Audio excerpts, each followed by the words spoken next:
score, but he's not scoring at the level of those two players, or plenty other point guards, Damian Lillard, who else? Kyle Lowry, Isaiah Thomas. Like, these are guards who score, and Chris Paul doesn't do that anymore. Like, he's an older player. He's a wiser player. He's one of those players that wants control tempo and things like that. He's a traditional point guard. And for the Spurs need to be able to get up and down the court. I don't think that happens with Chris Paul. So I think that DeJounte Murray is the perfect fit for them right now. All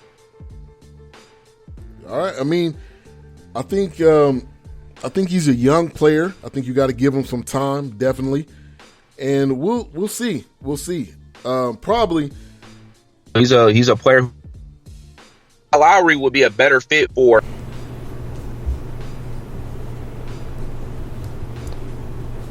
I don't know. I think I lost you there.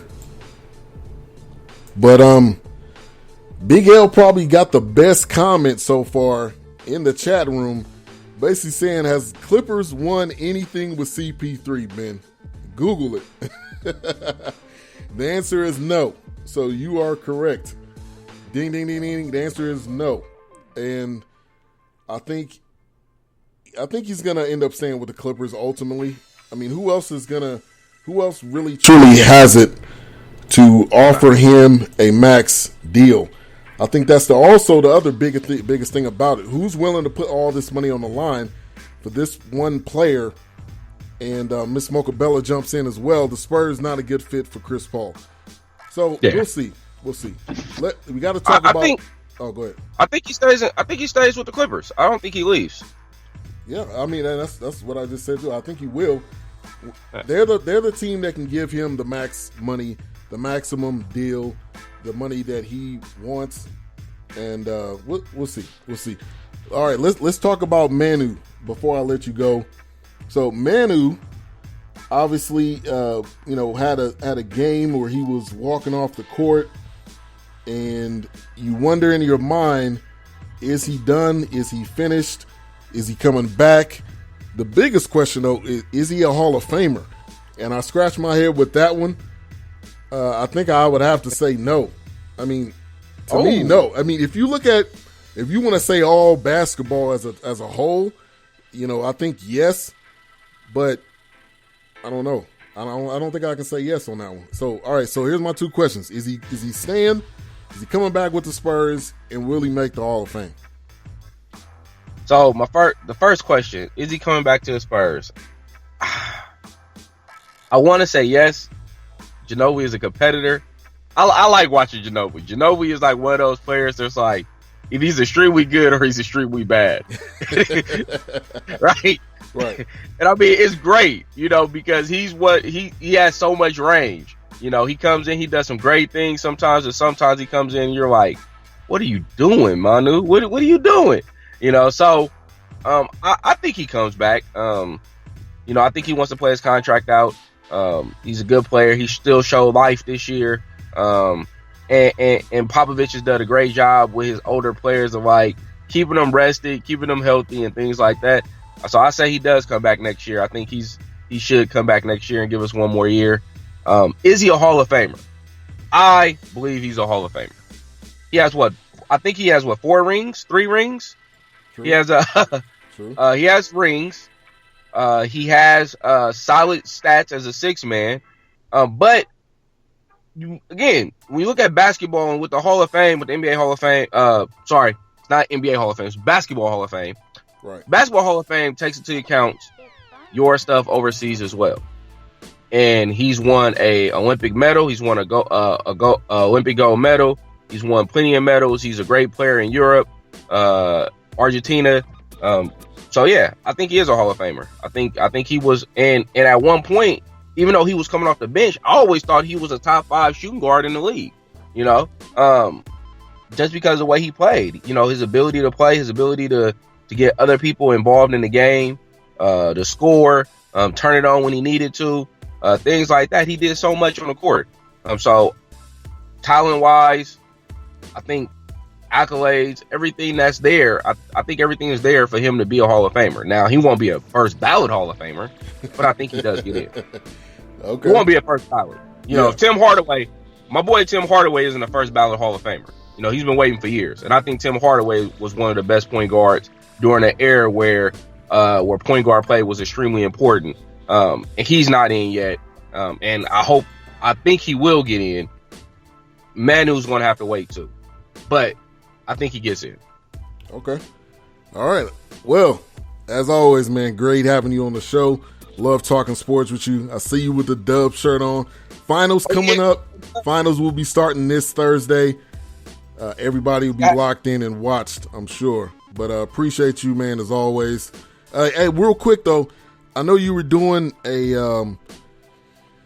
something for your class. By the way, Tyjun's a teacher, and I think you were doing some fundraising. Are you still doing that? You could definitely shout out the website and everything. Yeah, so I'm doing a fundraiser right now through Donor Shoes.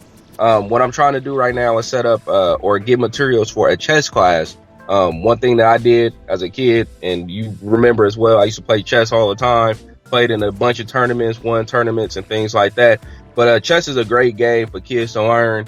It stimulates the mind, teaches them problem solving, patience and things like that. And so what I'm trying to do is I'm trying to get the materials to start a chess program at the school as well as a chess club and teach chess to kids 6th grade and up. And so we have a lot of kids in my school that actually love to play chess.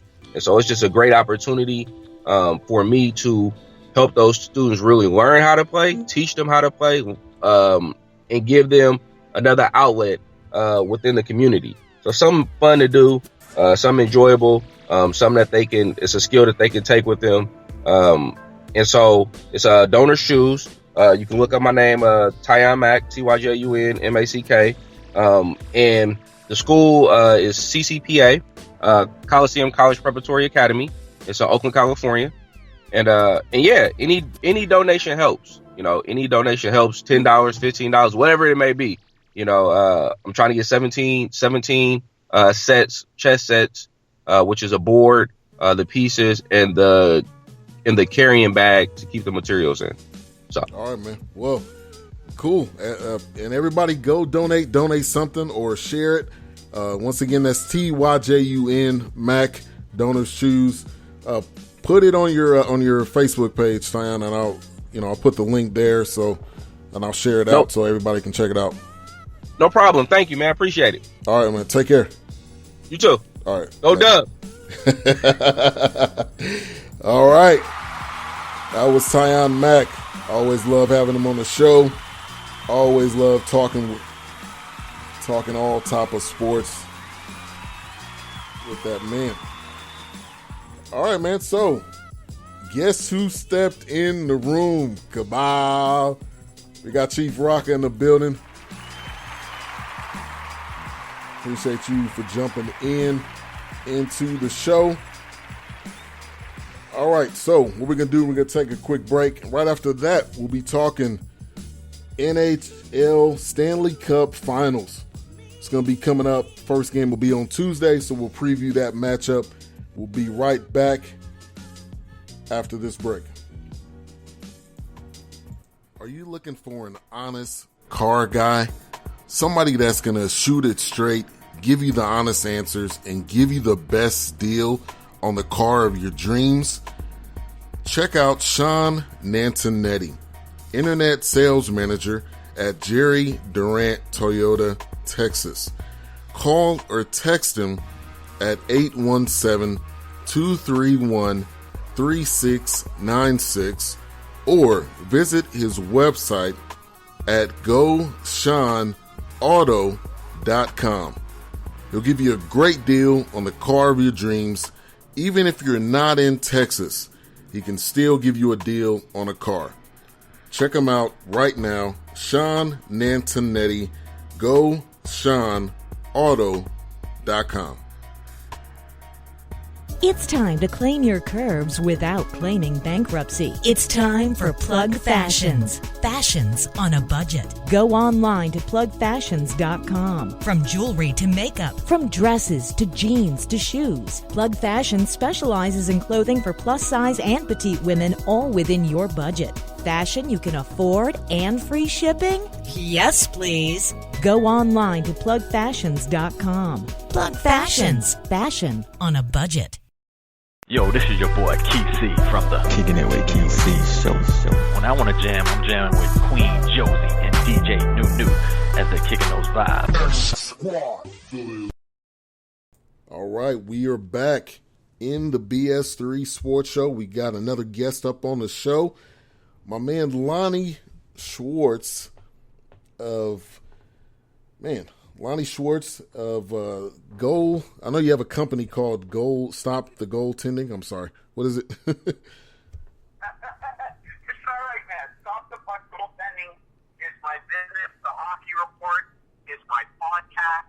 And yes, as The Rock would say, it's good to be back. And what city are you in?